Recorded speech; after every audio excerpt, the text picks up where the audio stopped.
सुर्खियों में।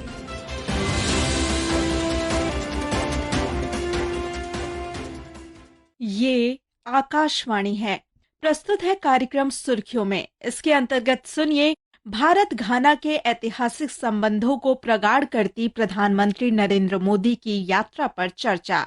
इसमें भाग ले रहे हैं जवाहरलाल नेहरू विश्वविद्यालय में प्रोफेसर अजय कुमार दुबे और आकाशवाणी संवाददाता दीक्षा सक्सेना। प्रधानमंत्री नरेंद्र मोदी ने घाना की 2 दिवसीय यात्रा अभी संपन्न करी और वो ट्रिनिडाद टोबैगो के लिए निकल चुके हैं। प्रधानमंत्री ने घाना के राष्ट्रपति जॉन महामा से काफी विस्तार में बातचीत की। दोनों ही नेताओं की बायलैटरल मीटिंग के बाद भारत और घाना के द्विपक्षीय संबंधों को कॉम्प्रिहेंसिव पार्टनरशिप में अपग्रेड किया गया है। यहाँ ये जिक्र करना भी आवश्यक है कि किसी भी भारत के प्रधानमंत्री ने घाना का दौरा 3 दशकों से भी ज्यादा समय के बाद किया है। इसी विषय पर आज चर्चा करने के लिए हमारे साथ स्टूडियो में मौजूद हैं प्रोफेसर अजय कुमार दुबे। प्रोफेसर दुबे, आकाशवाणी में आपका स्वागत है। धन्यवाद। प्रोफेसर दुबे, प्रधानमंत्री की इस यात्रा को आप कैसे देखते हैं? ग्लोबल साउथ और अफ्रीका के साथ साझेदारी को मजबूत करने की दिशा में इन कदमों को आप कैसे आंकते हैं? भारत जो कि एक बहुत ही विकसित भारत की ओर बढ़ रहा है, इसको शुरू से ही साउथ के कंट्री से, ग्लोबल साउथ से बहुत ही नजदीकी थी। Afro Asian resurgence movement, non aligned movement, G77 movement, और ये ग्लोबल साउथ की भी जो मूवमेंट है उसी के डायरेक्शंस में भारतीय प्रधानमंत्री इन 5 देशों में जा रहे हैं। ब्रिक्स भी एक ऐसा सम्मेलन है जो एग्जिस्टिंग आर्किटेक्चर, ग्लोबल आर्किटेक्चर है, उसको चैलेंज करता है, उसका अल्टरनेटिव ढूंढता है, उसमें जो प्रॉब्लम्स हैं उससे अलग रास्ता खोजता है। और इसमें जो ग्लोबल साउथ के देश हैं उनकी साझेदारी जरूरी है। 30 से ज़्यादा देश जो ग्लोबल साउथ के हैं वो अपना इंटरेस्ट एक्सप्रेस किए हैं कि हम ब्रिक्स में शामिल होना चाहते हैं। तो भारत की ये यात्रा घाना की और दूसरे देशों की एक ग्लोबल साउथ में कनेक्ट एस्टैब्लिश करने और भारत के साथ मित्रता बनाने की भी एक कदम है। प्रोफेसर दुबे, आपने जैसे बताया कि एक बहुत ही मजबूत पहल है, ना कि सिर्फ घाना के साथ बल्कि पूरे अफ्रीका और ग्लोबल साउथ की ओर। यहाँ पे मैं अपने श्रोताओं को ये भी बताना चाहूंगी कि प्रधानमंत्री ने एक जॉइंट प्रेस स्टेटमेंट में ये जानकारी दी कि दोनों ही देशों ने तय किया है कि अपने रिलेशनशिप को कॉम्प्रिहेंसिव पार्टनरशिप में एलिवेट किया जाएगा। आइए सुनते हैं प्रधानमंत्री ने इस विषय पर क्या कहा। राष्ट्रपति जी और मैंने हमारी द्विपक्षीय साझेदारी को कॉम्प्रिहेंसिव पार्टनरशिप का रूप देने का निर्णय लिया। घाना के राष्ट्र निर्माण की इस यात्रा में भारत केवल एक सहयोगी नहीं बल्कि एक सहयात्री है। प्रोफेसर साहब, मैं आपसे ये जानकारी संक्षेप में चाहूंगी यहाँ पर कि कॉम्प्रिहेंसिव पार्टनरशिप आखिर होती क्या है, और 2 देश अगर ऐसी साझेदारी पर आते हैं तो इसके आगे की दिशा क्या होती है, और यहाँ तक पहुँचने के लिए भी क्या कोई डिफाइंड लेवल ऑफ स्ट्रेटेजिक और इकोनॉमिक पार्टनरशिप होती है? 2 देशों की जो कॉम्प्रिहेंसिव पार्टनरशिप होती है वो किसी 1, 2 या 3 आयाम तक सीमित नहीं रहती, बल्कि उनको बहुआयामी संबंधों के साथ उनको किया जाता है। और उनकी जो पार्टनरशिप होती है वो प्रेजेंट और फ्यूचर के लिए, और जो विश्व की जो और भी समस्याएं हैं उन पे भी उनकी क्या कॉमन पोजीशन है, इन सारी बातों को जब एक साथ रख के एक समझौता किया जाता है, एक कॉमन पोजीशन निकाली जाती है, उसमें कॉम्प्रिहेंसिव पार्टनरशिप बनती है। और ये कुछ ही देशों के साथ होती है, सारे देशों के साथ नहीं होती। बहुतों के साथ व्यापार समझौता हो गया, सुरक्षा समझौता हो गया, या किसी और खास एरिया पे वो समझौता हो गया। लेकिन एक कॉम्प्रिहेंसिव पार्टनरशिप ये बहुत ही आयामों को एक साथ लेकर के और ग्लोबल, रीजनल और जो द्विपक्षीय जो आयाम है उनको लेकर के बनाई जाती है। प्रोफेसर साहब, भारत घाना का टॉप ट्रेडिंग पार्टनर है और लार्जेस्ट डेस्टिनेशन है घाना के एक्सपोर्ट्स के लिए। द्विपक्षीय पार्टनरशिप $3 बिलियन को पार कर चुकी है। भारत और घाना ने 4 MOUs पर भी हस्ताक्षर किए हैं प्राइम मिनिस्टर की इस विजिट में, और वो जो 4 MOUs हैं वो mainly culture, health, standardization and institutional dialogue के ऊपर है। क्या आप हमें ये समझा सकते हैं कि स्टैंडर्डाइजेशन एंड इंस्टीट्यूशनल डायलॉग कैसे अहम हो जाता है जब भारत और घाना के रिश्तों की बात आती है? क्योंकि जब किन्हीं और देशों के साथ एमओयू किए जाते हैं तो ये दो आयाम नहीं देखे जाते बाकी देशों के साथ, पर घाना के साथ इन दोनों को क्यों इतनी इम्पोर्टेंस दी गई है? इम्पोर्टेंस इसलिए दी गई है क्योंकि जो रिश्ता हम घाना के साथ अभी बना रहे हैं वो बहुआयामी है, और इसको एक जो स्टैंडर्ड प्रोसेस है उसके हिसाब से उसको समय समय पर एक उसकी जो स्पेशलाइज कमेटी होती है उसकी मीटिंग करनी पड़ती है और उन पे कॉमन पोजीशंस को रिव्यू करना होता है। तो इन सारे एंगल से ये स्टैंडर्डाइज प्रोसेस जो होते हैं उनको फॉलो करने से जो समझौता हुआ उस पे क्या प्रोग्रेस हो रहा है और क्या करना है ये हम मिलके समय समय पे तय करते रहते हैं और ये एडहॉक रूप में नहीं रह जाता। प्रधानमंत्री ने भारत और घाना के बीच बढ़ती व्यापारिक साझेदारी को भी अपने संबोधन में हाईलाइट किया था और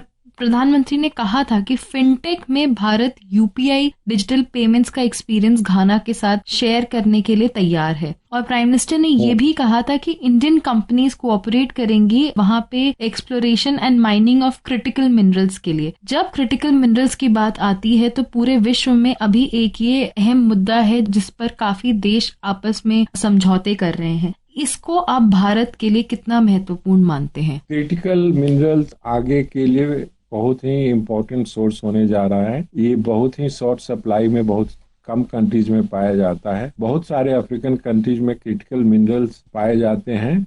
चाइना के पास सबसे ज्यादा है, लेकिन चाइना की जो पॉलिसी है वो ये है कि क्रिटिकल मिनरल जिस भी कंट्री में हो अफ्रीका के उस पे कंप्लीट कंट्रोल बनाया जाए और पूरे वर्ल्ड में उसके सप्लाई को नियंत्रित किया जाए।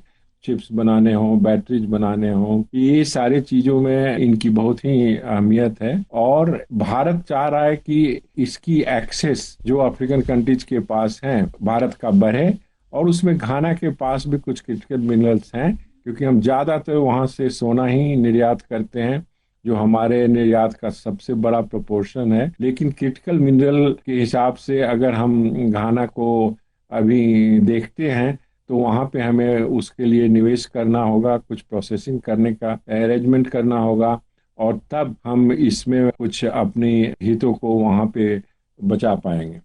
प्रधानमंत्री ने घाना की संसद को भी संबोधित किया। आइए सुनते हैं प्रधानमंत्री ने घाना की संसद को संबोधित करते हुए क्या कहा। India is the mother of democracy. हमारे लिए लोकतंत्र एक सिस्टम नहीं बल्कि संस्कार है। हजारों वर्षों से लोकतंत्र ने भारतीय समाज को निरंतर गति दी है। We have examples of centers like Vaishali. The Rigveda, one of the world's oldest scriptures.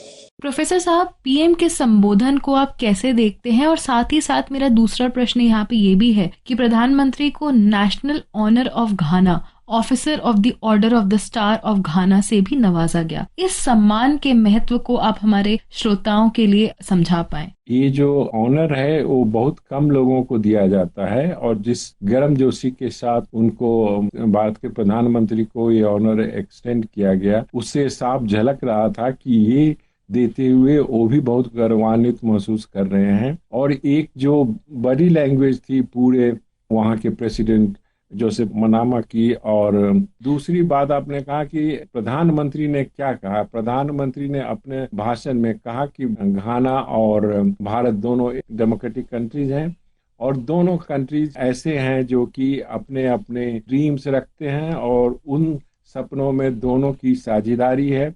Bharat चाहता है कि एक विकसित राष्ट्र बने, वैसे ही अफ्रीकन कंट्री जिन्हें मिलकर डिसाइड किया है उनका ये सपना है कि जैसे हम 2047 में अपना विकसित बनना चाहते हैं वो 2063 में अपना ये स्टेटस पाना चाहते हैं। किन्हीं भी दो देशों के बीच पीपल टू पीपल टाई एक बहुत ही इम्पोर्टेंट पहलू होता है। तो भारत और घाना के बीच में जो पीपल टू पीपल टाइज हैं उनको आप कैसे आंकते हैं? और यहाँ पे ये भी इम्पोर्टेंट है कि जो एमओयू साइन हुए हैं उनमें कल्चर के ऊपर भी एमओयू साइन किया गया है। तो इस पहलू पे अगर आप हमारे श्रोताओं के लिए थोड़ा प्रकाश डालें।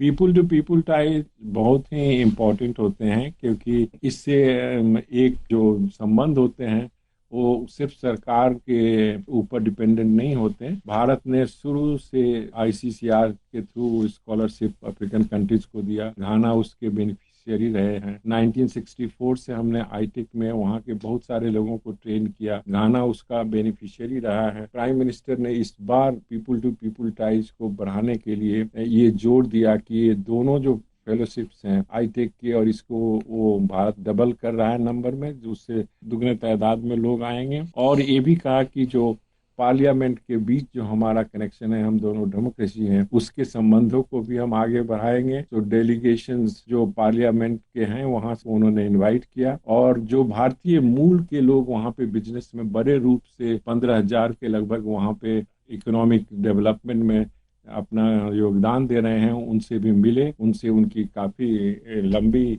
मुलाकात हुई, और वो सबने ये सराहना की कि भारतीय मूल के लोग वहाँ पे काफी घुल मिल के घाना के भी विकास के लिए जो कार्य होता है उसमें काफी सहयोग कर रहे हैं। तो इसलिए पीपुल टू पीपुल कनेक्शंस जो हैं वो भी बढ़ते जा रहे हैं। प्रोफेसर दुबे, प्रधानमंत्री अब घाना से निकल चुके हैं और अब वो ट्रिनिडाड और टोबैगो जा रहे हैं। इस यात्रा को आप कैसे देख रहे हैं? भारत के प्रधानमंत्री की ट्रिनिडाड एंड टोबैगो की यात्रा बहुत महत्वपूर्ण है, क्योंकि अभी कुछ ही महीने पहले वहाँ भारतीय मूल के प्राइम मिनिस्टर इलेक्ट हुए हैं, और वो कमला विशेषर जी पहले भी रह चुकी हैं, लेकिन इस बार उन्होंने एक काफी जद्दोजहद के बाद और बहुत कम मार्जिन से वो वहाँ पे इलेक्ट हुई हैं। भारतीय मूल के लोग करीब 44% हैं वहाँ पे, और एक भारतीय प्रधानमंत्री का वहाँ पे जाना भारत की जो पहले की नीति रही है कि डिस्टेंस की वजह से हम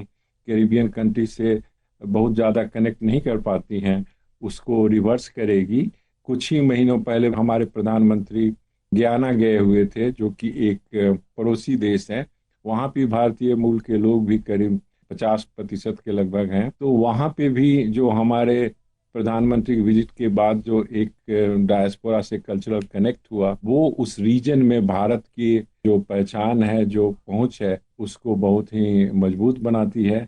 और भारत के प्रधानमंत्री का ट्रिनिडाड एंड टोबैगो जाना, जहाँ की दूसरा आदमी उसी रीजन में कैरिबियन में भारतीय मूल का है और हेड ऑफ स्टेट है, तो भारत को ये सेलिब्रेट भी करना है और इस संबंध को, इस अवसर को एक अच्छे रिश्ते में ट्रांसलेट भी करना है। प्रधानमंत्री नरेंद्र मोदी की ट्रिनिडाड और टोबैगो की यात्रा की पूर्व संध्या पर आकाशवाणी संवाददाता साक्षी सिंह, जो इस समय प्रधानमंत्री की यात्रा की कवरेज के लिए पोर्ट ऑफ स्पेन में है, उन्होंने इस कैरेबियन देश में भारत के उच्चायुक्त डॉक्टर प्रदीप राजपुरोहित से विस्तृत बातचीत की। इस साक्षात्कार में उच्चायुक्त ने प्रधानमंत्री की यात्रा के विभिन्न पहलुओं के बारे में बात की।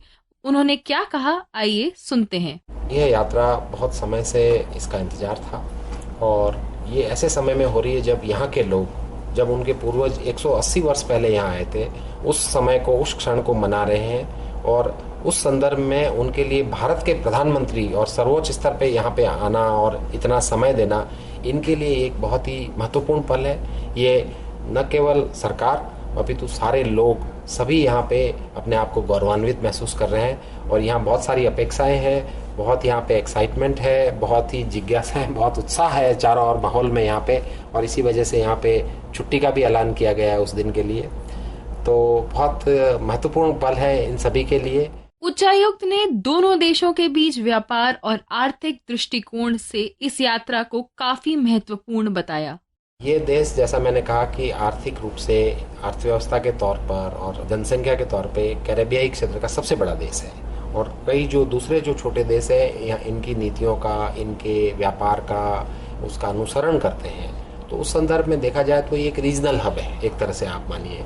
व्यापार हमारा है यहाँ पे, और छोटे देश को देखते हुए हमारा ठीक ठाक व्यापार है यहाँ पे, लेकिन इसमें असीम संभावना है इसको बढ़ाने की और यहाँ से पूरे रीजन में व्यापार करने की, क्योंकि उत्तरी अमेरिका और दक्षिण अमेरिका के मुहाने पे है, तो बहुत अच्छी संभावनाएं हैं। प्रोफेसर दुबे, इतनी विस्तृत जानकारी के लिए आपका बहुत बहुत धन्यवाद। धन्यवाद। अभी आप सुन रहे थे भारत घाना के ऐतिहासिक संबंधों को प्रगाढ़ करती प्रधानमंत्री नरेंद्र मोदी की यात्रा पर चर्चा। इसमें भाग ले रहे थे जवाहरलाल नेहरू विश्वविद्यालय में प्रोफेसर अजय कुमार दुबे और आकाशवाणी संवाददाता दीक्षा सक्सेना।